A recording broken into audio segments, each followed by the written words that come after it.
social issues now. In the latter part of your book, you discuss on the denigration of women and homophobia. You know, so in this kind of post-truth culture, post-truth, you believe whatever you want to believe, you make your own culture. So, how can a Christian in marriage, in social groups, and in universities, if let's say me as a student, how can we reach out to such a culture in the 21st century? So many things in there. Yes. Just before I answer that, you mentioned doesn't Christianity denigrate women? One of the interesting things about Christianity is that it's always been a majority female movement, actually.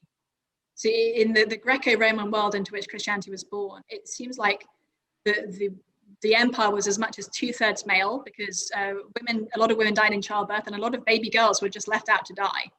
Women weren't valued as much as men at that time.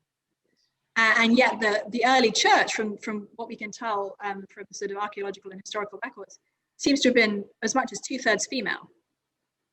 And we see that actually carrying through even to today. And we mentioned the church in China growing extremely fast. Majority female, probably more than 2/3 female, actually.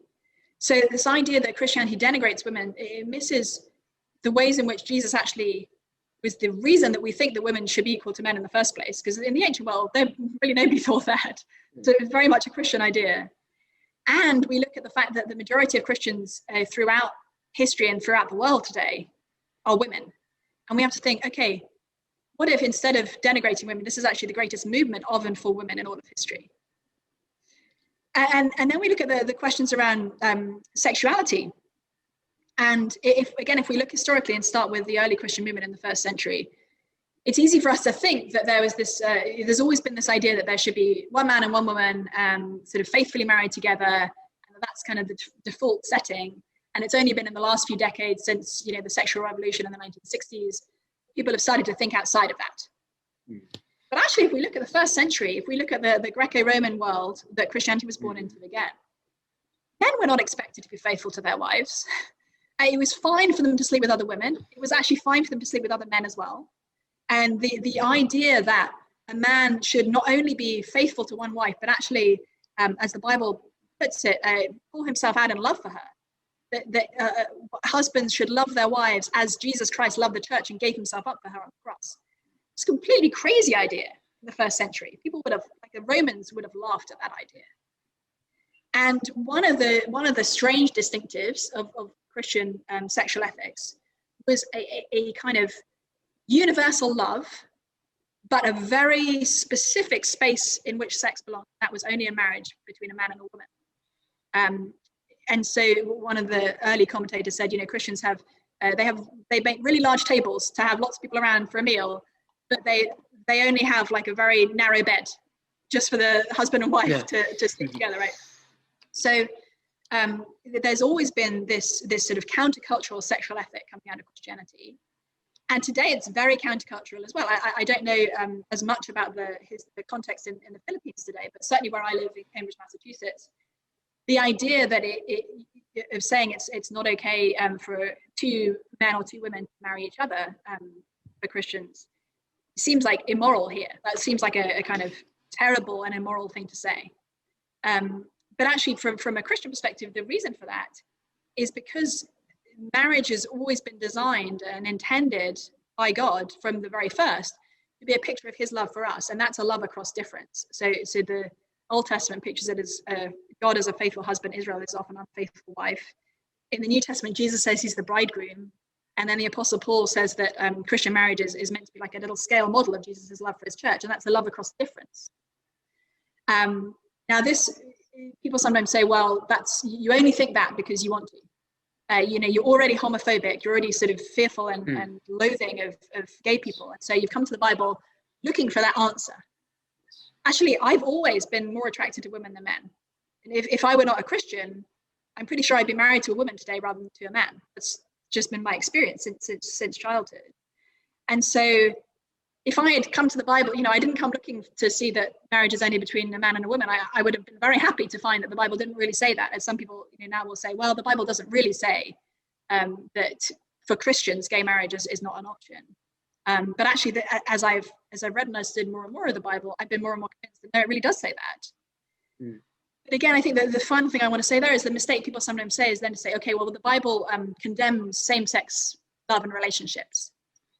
And I want to say, no, actually, the Bible calls us to extraordinary, precious intimacy between Christians of the same sex. It calls us brothers and sisters. It calls us one body together. Paul called his friend Onesimus his very heart.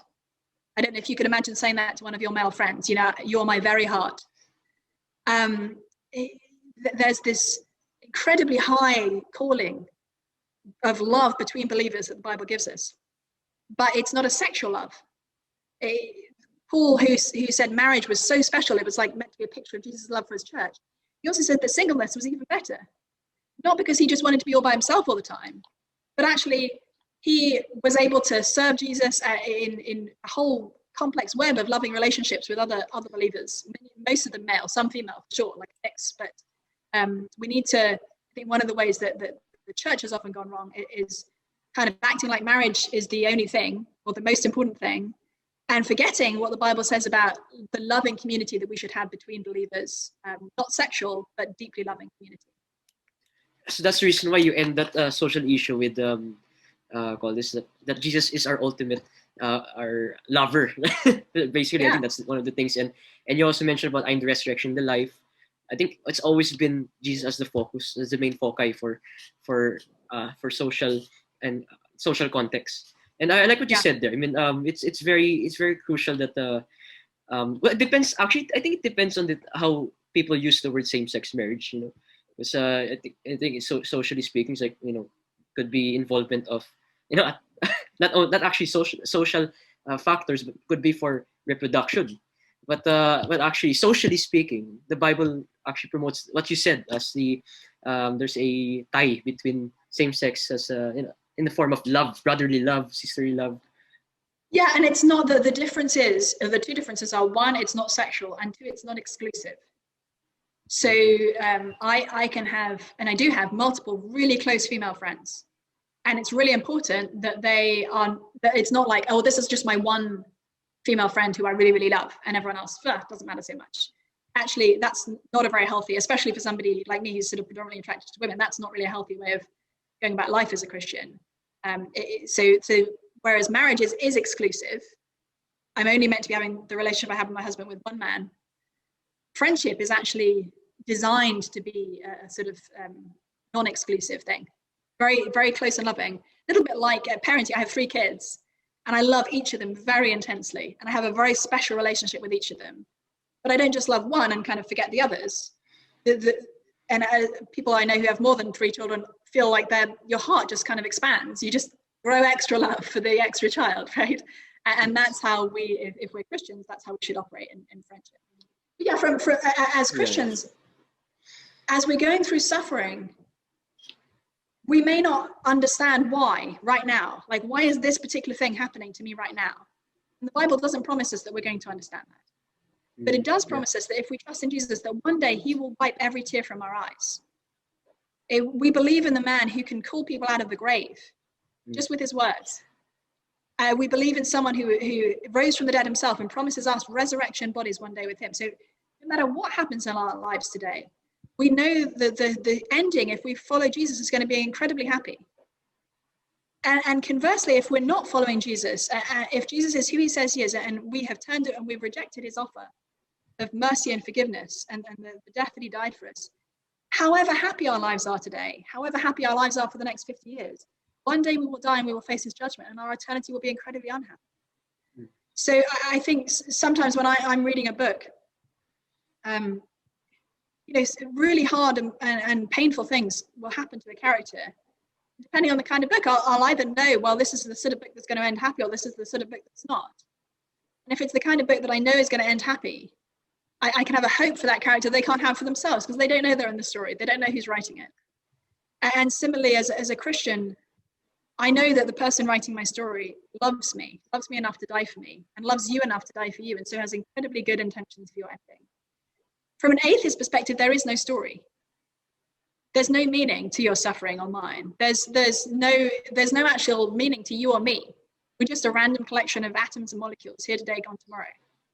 So, whereas for Christians, we we know that the one who will end our story, and we know Jesus has been through every form of suffering that we could experience, and kind of meets us closely in that. If there is no God, our suffering has no meaning, and it doesn't matter, and there's nobody to be with us in it. Wow, that's a very touching ending. I mean, Jesus Christ had gone through all the suffering, and that actually bridged the gap between our suffering from his.